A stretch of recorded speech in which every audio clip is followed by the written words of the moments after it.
Hi there, this is Jesse with OEM Auto Parts Co. Today I'll be showing you how to install the Denzo navigation system in the late model full-size GM trucks and SUVs. The tools required for installation will be some plastic panel removal tools. You could also use plastic putty knives or a wide flathead screwdriver. You're going to need some kind of pliers. Household pliers will work fine. You're going to need wire cutters or side cutters to cut a zip tie, and a 7mm socket. You could use that on a ratchet or some kind of driver. In the next step, I'll be showing you how to remove the radio. Now we will be removing the factory radio from a 2011 GMC Yukon with the Bose sound system. You want to start by prying off on the top of the bezel, working your way down along the side of the radios.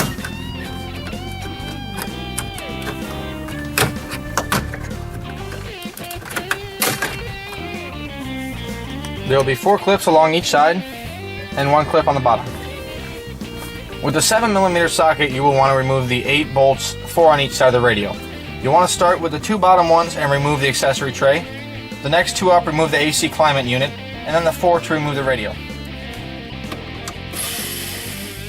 Now that we have all the bolts out, we're going to remove the accessory tray, remove the AC climate control, and remove the radio. Now we will be removing the connections from the back of the radio. You'll start by the antenna connection, pulling the black shroud around it, and it will pop out.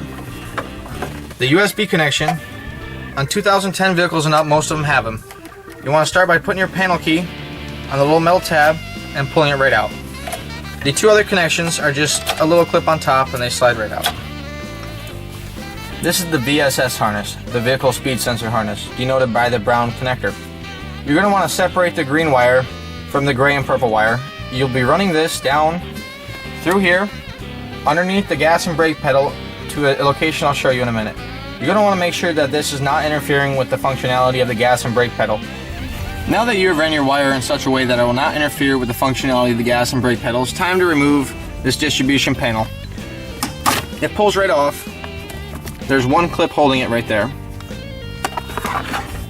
There's a clip on the top right and top left of this distribution panel that you will want to press while pulling down, then slide it out of the 2 retention slots. You will want to pull the distribution panel out and flip it over. Locate the orange and green connectors and remove them.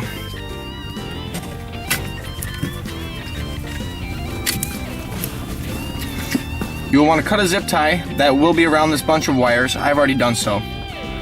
You will want to locate the green wire with a white stripe.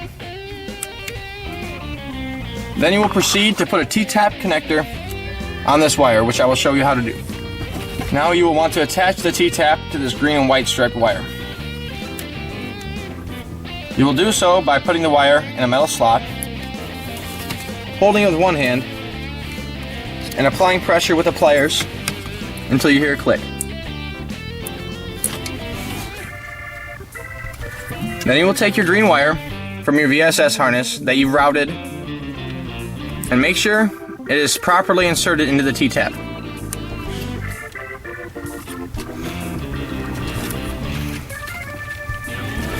Once this connection is made, you're able to tuck the green wire away, reattach the orange and green connectors, slide your distribution panel into the retention slots,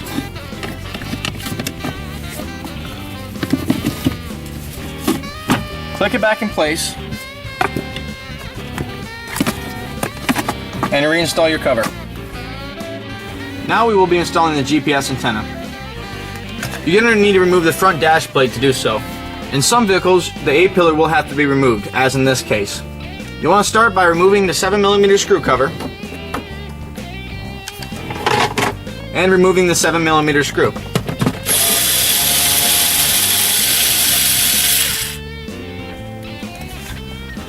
You want to pull back the weather stripping along the A-pillar and slightly pull out, then up on the A-pillar to remove it. Some models have a tweeter. You'll want to disconnect this wire.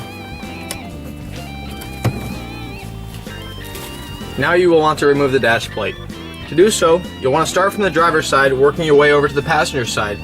You'll want to insert your panel tool underneath the dash plate by the clips and push up. Then grab your GPS antenna plate, lift up the dash plate, and you'll see the location where the GPS antenna is inserted. It sits in there, and one clip retains it.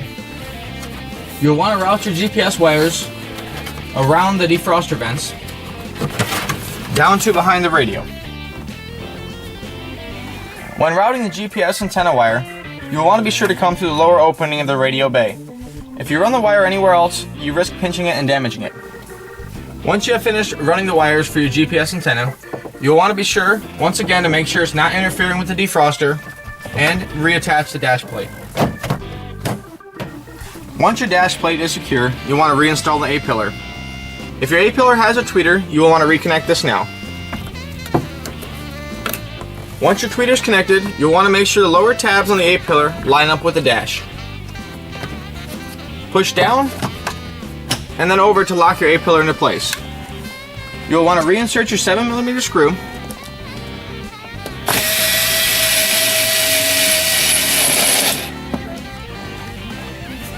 Replace your screw cover. Reinstall your weather stripping, and your GPS antenna is installed.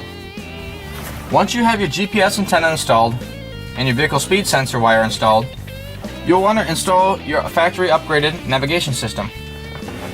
In order to do so, you'll want to insert the black connector into this tab, the yellow connector into this tab, the brown vehicle speed sensor wire into this tab, the GPS antenna,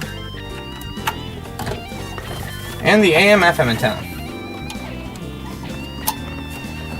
Once you made sure that all connections are secure, you will want to begin tucking the wires behind the radio while you're installing the radio. Once you made sure all the wires are out of the way, you can go ahead and insert the radio back into the dash. You can now reinstall the 4 7mm bolts. You'll want to reinstall your climate control. Then you'll want to reinstall your accessory tray and cigarette lighter ports. Once you made sure your dash is secure, you'll want to reinstall your dash bezel. To reinstall the dash bezel, you want to make sure all your clips are aligned, starting from the center, working your way up, then down. Now you've upgraded your factory navigation system. You will now need to insert the map DVD. In order to do so, hit the menu hard key on the radio face, then press the insert map disc icon on the touchscreen. Once the screen folds down, you can insert the DVD to the slot behind the radio screen. If you insert it in the slot above the radio screen, it will not work. Once the map DVD is inserted, you can hit the close icon on the touchscreen.